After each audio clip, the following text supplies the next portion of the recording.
organize it in a way where you're up on top.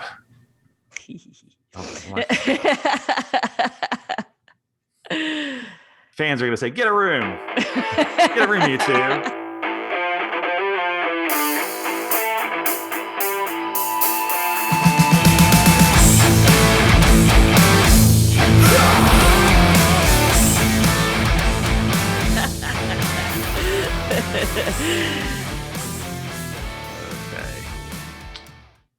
So yeah, now we're recording. All right. I don't know. What else do we need? You gonna talk to me? Yeah. Tell me something. So you like it. Okay. See, and I like it side by side, but I don't know. Yeah. So. Oh, you can see that? Or no, did I just do it on you yours? verbalized it. Mine stay the same. Oh, okay, good. Mine stay the same. Good. I could use a big fat drink right now. Oh yeah. Sounds kind of good. I know. I've been having technical issues whole day. Oh. So I know I got 2 submissions today. So I've got 2 doctors, one that's willing to do a nocturnist position in Illinois. Mm-hmm. Nobody wants to work nights. He does. God bless him. And then I got somebody for Texas at Corsicana, Texas. Do you know where that is? Oh, you found that? Yeah. So I got somebody for that. And then I went into our system to do the submission. That's where you gather the information, you attach it to the recruiter so that they can take it from there. And it shows that, I found them. And that's how we track all this stuff. Right. And then our power went out for a second. And then when it came back on, it would no longer allow me to do submissions or create tasks. So I've got these 2 and I can't enter them. So I'm having to take all the information that I would have normally sent and I email it to my recruiters. And I'm like, and so hopefully we'll get this fixed tomorrow. Good. But yeah, so that was frustrating as snot. And so, I've been waiting for weeks for a freaking submission. And then finally, here it is. And now I can't do it. So it's aggravated. How did your day go? I was exhausted. Yeah. Because I got a little prick yesterday. You got the? I did. The jab. I got the jab. Man, and I'll tell you what, for having in the past had to inject myself with some things, like that was painful. Let's be clear, people, that legal things. Legal things very much. But yeah, she stuck she's just like, boom, done. And it was just like, ow. Yeah. Ooh. So, but they all said that, your arm might hurt, and my arm's fine today. It's been no problem at all. So, no shot feels good. No, nobody wants a shot. Well, like I said, I've done it to myself in a way where it's like, I don't feel anything. So it's, right. It is what it is, but Yeah. So I have a technical question for you, but congratulations on your shot, by the way. I am still waiting. I figure if the entire world gets inoculated, I don't have to. Right. You could be canceled for that. Perhaps. I will say that I've got my little rebellious libertarian shoulder devil here, and my little rebellious little science devil on this shoulder here. And right. In this particular case, the little science devil won. Like it's makes sense to just go ahead and do it. And what pushed me over the edge was the fact that I'm really close friends with a doctor who owns a clinical trial company, and he's fairly well, respected in that world. And he's been telling me kind of all about what's going on in the testing and the results, and and I asked him, which one should I get? Should it be the Johnson & Johnson? Should it be the Pfizer or the Moderna? And he said, these mRNA ones, he's saying that the technology in that is sound. He said it's solid, even though it's a very new way of doing things. It's good, and from the results they're seeing, it's fine. And there's really not like some mechanism that's going to make you grow a tail. So it's Yeah, it is what it I'm not is. concerned And about growing a tail. I'm more concerned about it causing cancer or something 10 years from now. You just never know. I mean, yeah. there's like 5 cases, which is no stinking big deal, but there's like 5 cases where people have died due to blood clots in the brain. So I don't know if that's But, aneurysm, stroke, or what, but they croaked. well, And and that's is it sad. causation or is it causation or correlation? Because I Who mean, knows? if I'm you not inoculate a getting it. million people, there's probably in that number, there's going to be statistically probable that someone's going to stroke out, like, out of that population. Right. No. And I you get could it. probably, you could probably say there's probably the same number of people who leave a car dealership and stroke out. Like that's, especially if they buy a Corvette, because that usually means that they're probably 65 and they're wearing their new, nice. You be nice. They're dragged out in a gurney with their New Balance shoes on. Come on now. My first one when I was 38. That's not all. You are not the stereotype for the Corvette at all. Thank you. You're not. No. So you're the reason old men get into Corvettes. Oh, okay. Well, thank you. I love that. Hey, keep talking because I'm going to get myself a beer. You slack bastard. I'm getting a drink too then. Jeez, that's not fair. Only have one left, unfortunately, and it is Terrapin Up High IPA. Nice. All right, I'm going to pause this because I'm going to get a beverage too, cheater pants. All righty. Zevia. And Bacardi. Yep. I guessed it. All right. Got on my Governor's Gun Club shirt. Representing. Nice. All right. Here. Cheers. Cheers. Cheers. There we go. Yeah. Oh my God, that's good. It does not suck. The Terrapin ale is good. Oh, this is good. It reminds me of kayaking. This is, I know, because like Terrapin was one of the first brands that actually started producing grocery store beer that's really good in a can. And so whenever we go kayaking, Friday afternoons used to be a tradition. Just hop in car after work, go up to the river, hop in, paddle, go sit up on the rocks, drink beer. And it was always Terrapin.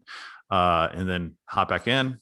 And then it was go with the flow back down to the dock and usually get out, halfway down, it would be dark at that point. And it was always pretty cool. Hop in the car, then go out to dinner and have some food.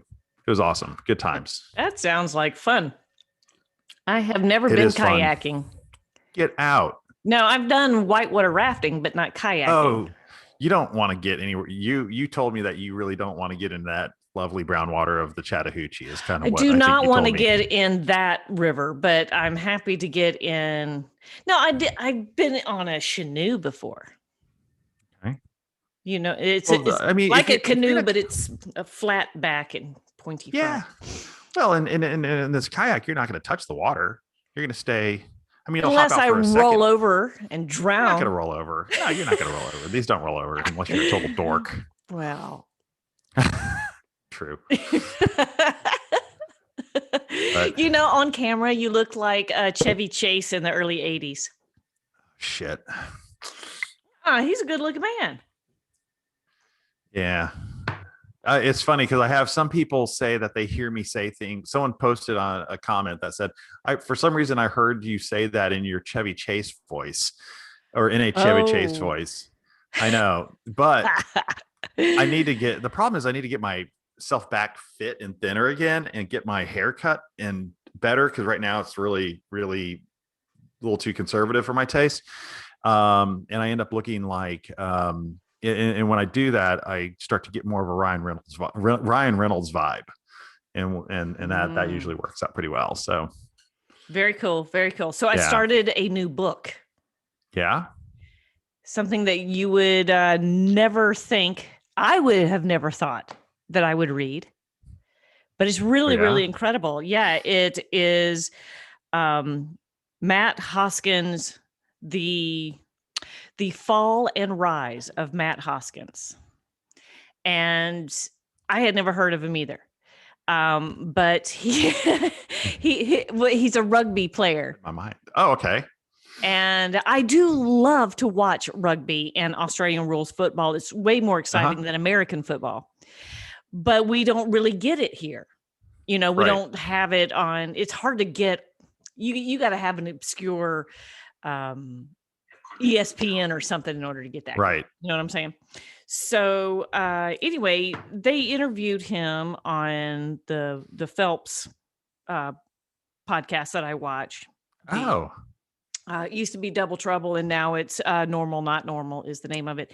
And they interviewed him, and he was a rugby player, and he was about to just break it big famous, and they got into a scrum, and the scrum collapsed, and he was on the bottom, and everybody got up and went on their business, and he did not. He broke his neck and was paralyzed, neck down. Whoa. Couldn't breathe. Here's God for you. So, on the team was a doctor. Apparently in professional rugby, they don't pay him well enough and you got to keep your day job. And the referee was an EMT. Wow. Right. So they were there and they kept him alive, got him to the hospital, got him on the ventilator and all that kind of stuff. And now he's permanently on a breathing apparatus ventilator in a wheelchair. Oh God. Wow. But so that was his fall. Now his rise. I mean, I read 1/3 of this book just last night. And it's like this thick. I mean, it was so incredible. But I do know the ending because I saw his interview.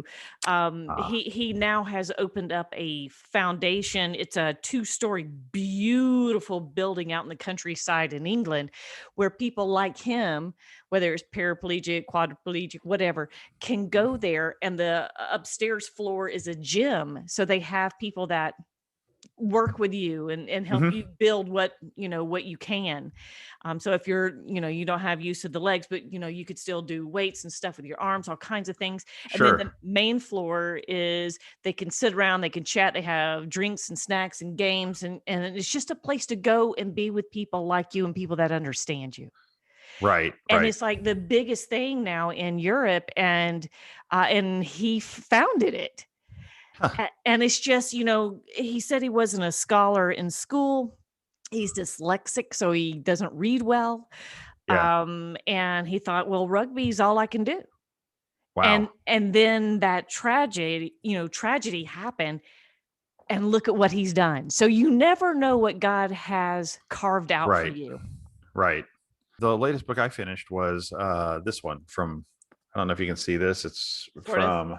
Oh yeah. Para to Dakar. Yes. Yeah. So instead of Paris to Dakar, it's paralyzed to Dakar. Wow. So Joey was weird that we're reading something along. So Joey Evans is a South African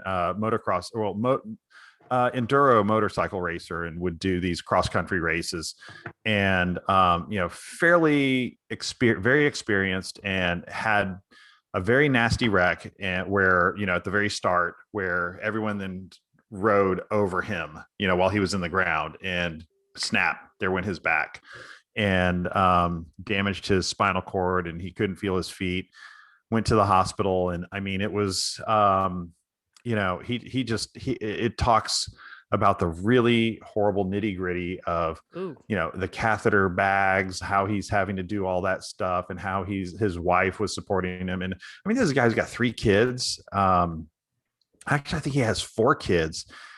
He owns a pool company that, his builds and maintains swimming pools, but he's built that business up from the ground, and it talks about how he started prioritizing his life around this idea. Well, he started getting some feeling back enough that a buddy of his put him on a motorcycle, and he was able to ride it.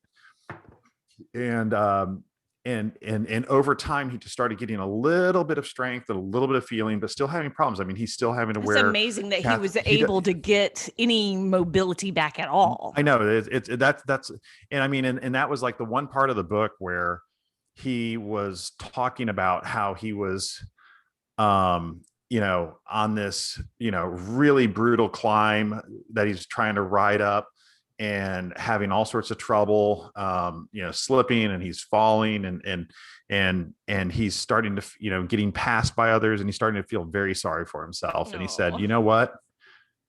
He goes, what about all the guys that I was in the hospital with who had lost their ability to walk? He goes, I'm out here out in nature being able to ride, and they're still back there. And he's like, I'm the most fortunate person in the world. And we put it in that perspective, and I'm like, oh, wow, God, I mean, it's just amazing. Anyway, so his whole goal was to race Dakar. And to do that, you actually have to go and do some other rallies and build a resume that you submit. And you have to do a qualifying rally. And in this case, he did which one was it? It was the one in Morocco, Merzouga rally. And he actually did really pretty well in that one, and was able to submit it to Dakar and was able to get accepted into it. And then he had to raise money, and he needed to be a part of a team to do this, because in his condition, he really couldn't do the option. There's two options in Dakar. One is a very self-supported model, and aside from the cost of the bike and everything else, it's the cheapest way to do it. But if you're doing it with a team that supports you, and you have a mechanic, you basically ride in every night, hand the bike off, it's taken care of, you go to sleep, you wake up, and you're on the bike. And so that's how he did it. But that cost, about $100,000 to do that. Ooh. So he was able to raise money, and the fact that he was coming from paralysis back to this, it talks a lot about the pride he had, of not wanting to tell people his story. He didn't want to raise money. He didn't want to get handouts, and it kind of talks through that whole thing. But he ended up selling, everyone who donated, he put their name on the graphics that ended up covering his whole bike. But, here's the thing. It's like, I found another video that someone had mentioned.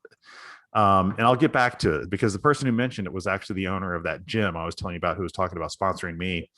But this documentary of an Australian guy who literally, it's the same story that I'm trying to do, which is just be some guy who's, watching the Dakar and decides that he wants to do it. Now, I'm much older than this person, and I have less experience than this guy, but, documentary filmmaker, he made this, apparently, this beautiful film. But if the crippled guy can do it, so can you. Oh, that's what I feel like too. Yeah. Yeah. To be horribly non-PC. Yeah. Well, if he can do it. But anyway, yeah. So that was really cool. Now, I went to Alloy Gym today, which was is this gym that was where the owner, it's a franchise, and this franchise owner called me and said that he loves Dakar, and he's considering sponsoring, saying he'd be willing to help, because he'd love to see me be successful through their gym. Now the gym owner met me today, and did a full assessment, did all my numbers. They use this kind of machine thing that you kind of hold these grips, and it does a whole body composition analysis of you. And as I did that, I got all my numbers back, and man, I mean, I'm obese. I've got, a lot of visceral fat. He did say I had a lot of muscle, which that made me happy, because that says that I have been building muscle. Dave, come on. Yeah. Gun show. Come on. Gun show. I'm not using my arms. I can show you my legs. But he ended up, I tried to do squats for him, but there's something wrong today where the backs of my legs are like super sore. And so it's making my knees super weak. And I have not felt this bad physically, I think, in a year. I mean, so even before physical therapy, we will go over this tomorrow when you come over.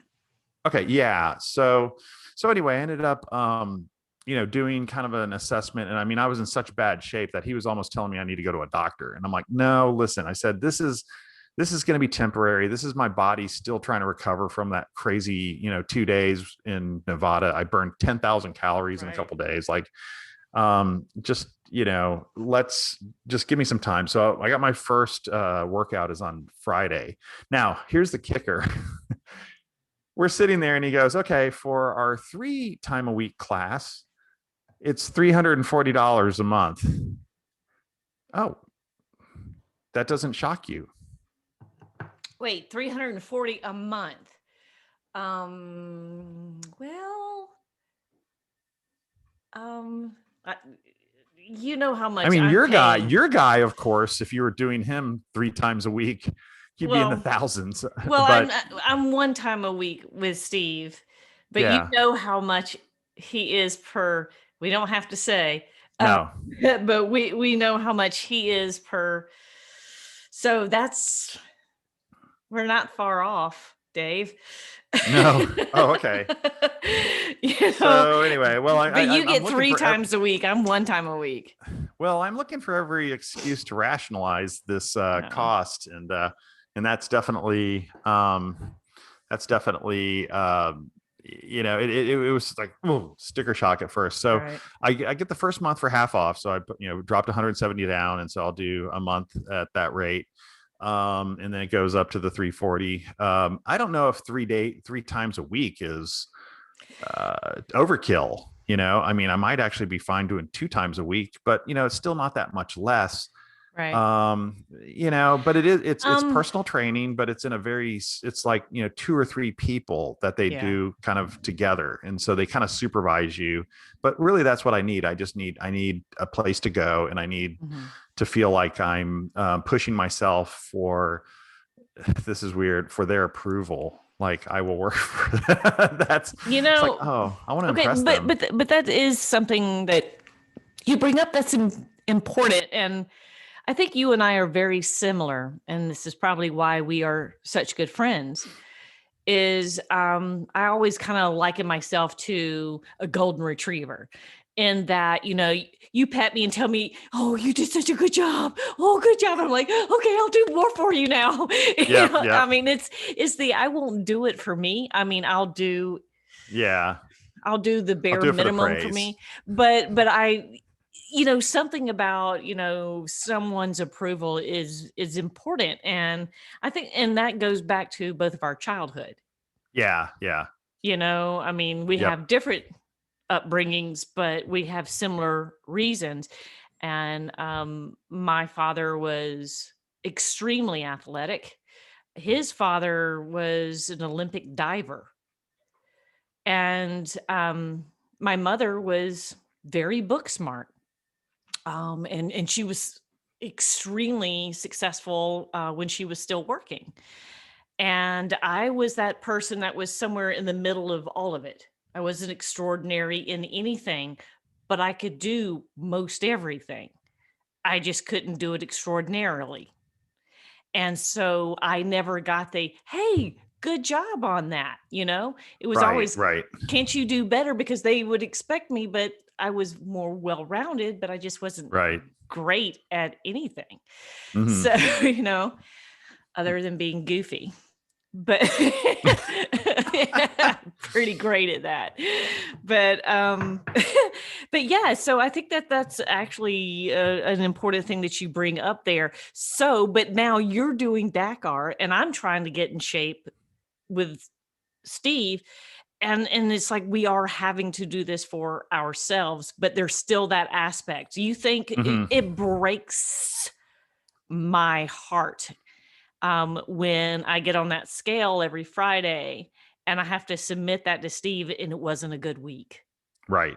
I know where I went wrong. I know what I did, but I'm also 51 and Mhm. menopausal. It's harder, but it's still extraordinarily disappointing that Yeah. you can't bounce back like you used to, like what Hmm. you're talking about. Oh, yeah.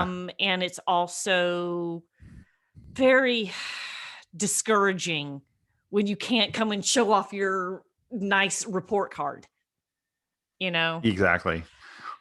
Well, and I mean, I think I actually the kind of intensity I've been taking towards working out has actually led to me gaining weight faster than losing. But I'm also, they're going to talk to me about diet. Mhm. I'm gonna talk to him on Friday and just say, hey, what I'm doing very publicly. Mhm. And right now I don't have a lot of followers. Maybe 14 or 15 on Instagram. I'm Yay. So I have really fan. 13. I only have 13 real Oh, followers. oh, I don't count. So See right you, there. yeah, you count.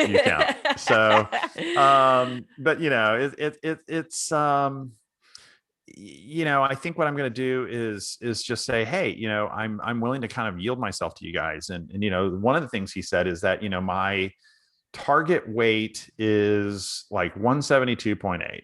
And he said, that's exactly the number of grams of protein you need each day.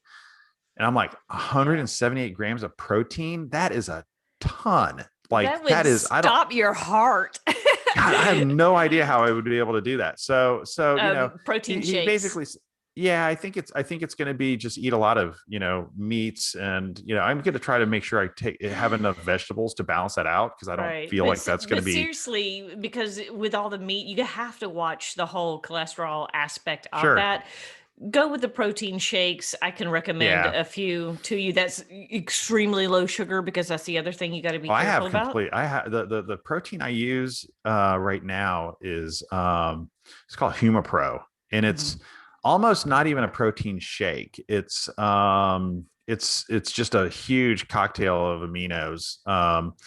It's considered protein because it's the same protein types of aminos, but because it's not like whey based, it's the flavor is great. Like it's this it tastes like Bomb Pop. It's really delicious. Tastes like what? Popsicle. Bomb Pop. Didn't you have those when you were a kid? Those little Bomb Pops, the little red, white, and blue popsicles? Yeah, well, to me they always looked like a Coca-Cola bottle. Yeah. Hold on one second. Here, oh God, don't tell me you've got one. I don't have a Bomb Pop, no. Okay. But I do have HumaPro. When you need protein, I'm kidding. No, I would love to be sponsored by them, because this stuff's a little bit expensive, but it's apparently vegan friendly. There you go. No. But yeah, this stuff is friendly to vegans. I'm friendly to vegans too. I'm friendly to everybody, as long as they're friendly to me and they don't try to push any kind of ideology on me. So boom, there we go. Don't tell me not to eat meat, and I'll be friendly to that vegan. You got it. But I'm going to eat my steak, and I'm going to eat my meat. Yep. That's right. Well, that's how it goes. My mind just went there. Sorry. Yeah, continue. HumaPro. It's fantastic. Very cool. But I'm proud of you. You have been. So in case we do end up throwing this out there as our first episode, it would be nice for our audience to know that you, number one, are you love exploration, and you seem to be fearless. And currently, I mean, you've done a million other things that we will discuss on our journey with this podcast, but your current journey is doing Couch to Dakar. Yes. And so you went to Chattanooga, or just outside of, you went to, was it Arizona or Nevada? You went to Nevada. Yeah, I went to a couple places in Tennessee to learn a basic skills on what's called a moto trials bike. It was an instinct I had, or a hunch. Let's say it was more of a hunch. I mean, I sort of understood that when you learn something on a very lightweight motorcycle, you'll get feedback a lot faster than when you're on a bigger bike. And my whole life I've been riding this big old, 500-pound behemoth, and not really learning how to ride it. And so to take this class where I'm on this very lightweight, twitchy little bike that, exacerbates every kind of body movement that you do, it immediately started feeding, how I need to hold myself, how I need to stand, how I need to balance. And it was all about balance. And so, I did a one day with a private coach up in Northern Tennessee. And then the following week I did 2 days at a kind of a moto trials conference at the trials training center. And because of those 3 days, when I went out to my training in Nevada, and with Jimmy Lewis, which, and this time it's on proper dirt bikes, I immediately rose to probably the top 15% of people in my class in terms of just bike handling. And so when we would do things like go over, like whoop sections, the advanced move was to do that, going over it with one hand up. And so, Oh, right. and because theoretically, the way that you're taught is to never have to put any kind of inputs into the bike through your hands. It's all through your legs. It's all through your feet. And so it's all balance. And so, you accelerate a little bit, you lean forward, and you're still neutrally balanced. You brake, you go way back, you're still neutrally balanced. And so it is all about your balance and being forward, backwards, neutral, left and right, neutral, and then just minor little inputs to get the bike to kind of turn one way or the other. And that was something I never understood and never really felt. And so when you do that on a very lightweight bike, your brain starts to process this in a way where you learn so much quicker. And then when you hop back on the big bike, it's piece of cake. Like, it's just, you're riding it completely differently at that point. So, your bike that you just sold, the green one, I saw it in the back of the truck. It was some picture you posted. Oh, that old motorcycle. That's that oh old my God. I was like, were you in the Great Escape? Right. Steve McQueen. Right. That is I got that. I actually got that as a part of a trade for an old Land Rover Defender that I had that I wanted to restore. And it was funny because it was that, the guy that I traded with or sold the Defender to, he had that bike as a project bike for him, and that he had just kind of lost interest, and it was weighing on him a little bit. But he, in the Land Rover I'd lost interest, and it was weighing on me. And so the whole idea at that point was to, get rid of the Land Rover. And in the process, he's like, here, take this. He goes, because I don't need this, in my head anymore. So I'm like, okay, cool. But I just sold that the other day to a guy who's going to restore it. So I'm happy it found a good home. Very cool. Well, to redirect, going back to your story, but you've got a lot of exciting things coming up, I'm sure. I don't have any good travel scheduled, except for what I'm working towards right now is this trip to Morocco next year in the spring. I signed up with a former Dakar racer who has set up a Dakar simulation running on the old trails of the original Dakar when it was actually Paris to Dakar. Now, it then since moved to South America for, a decade, and then it moved to Saudi Arabia in the last few years. But this is the old route through Africa. And so being in, the eastern part of Morocco, that means, Atlas Mountains, and then going out to the Western Sahara dunes. And it's going to be on an actual, one of these, it's the KTM Rally Replica, which is a bike designed for Dakar by KTM. It's kind of the de facto standard bike one would use for that kind of a race. It's made for running 9,000 kilometers, through desert. And it's going to be, trip of a lifetime for sure. But I also need to make sure that I can complete it and be comfortable and happy and feel fit and strong as I do it. So that's kind of what I'm working towards right now. And then after that, then I'll be able to kind of assess every step I take is what I'm calling establishing a new baseline. And, the trials work I did established a baseline. The Jimmy Lewis School established a baseline, but all of these have also left me with a foundation of what I need to practice and what I need to kind of focus on and where my weaknesses are. Right.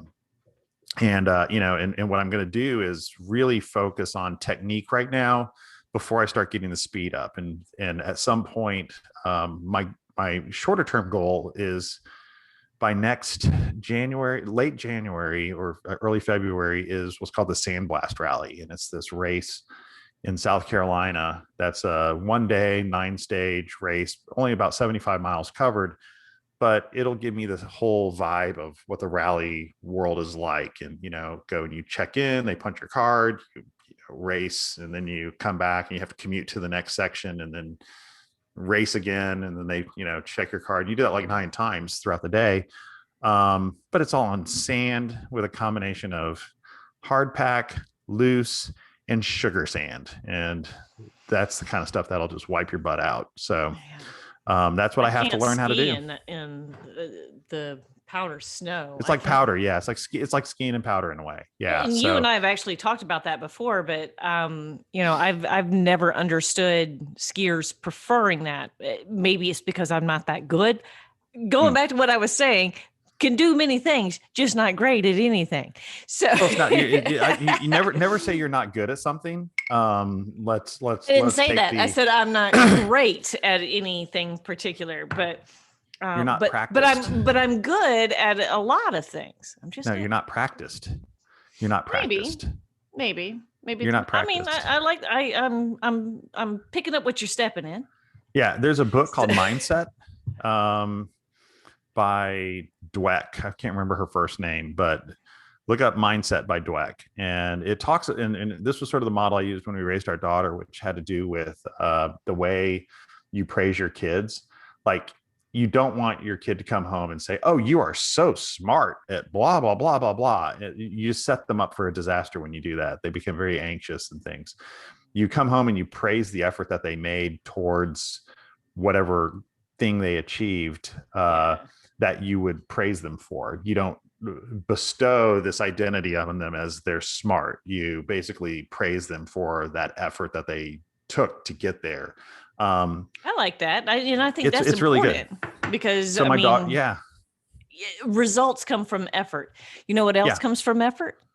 What? Failure. But you know what? If you don't have failure, you won't know how to do it right the next time. Exactly. Yeah. So sometimes when you put forth the effort and you fail, you still need the pat on the back. I'm proud of you for trying. Yeah. And now you've learned a lesson. Yeah. And I think something about when it comes to raising kids, if you focus on those aspects, like, my daughter came home once and she said, "I'm so bad at math." Well, I mean, she'd been at international school. And when we moved back, she had not been used to this idea of rote equations, problem solving. Her school was all about like, "Oh, let's calculate how much money we need to go around the world," or something, these very high, these very inquiry-based learning styles, which is fantastic. She knew how to apply mathematics very well. She didn't know how to do raw equations. So she was struggling with it. And she said, "Oh, I'm so bad at math." I'm like, "No, you're not bad at math. Don't let that, you're not practiced at solving equations." I think that's my role in this, is because I'm not all that horribly interesting. I'm somewhat entertaining, but I do have a drive to introduce the world to the fact that you can be anyone and accomplish great things. And the whole point from my perspective is that I'm hoping it's going to be good for a lot of people that tune in and check us out, because that's, I'm not getting any younger, and I would like to go out of this world thinking I did something for somebody. It doesn't matter how big or how small your idea is, just give it a go. Thanks for listening. Thanks for watching. I'm Melina. And I'm Dave. Thank you. See you next time.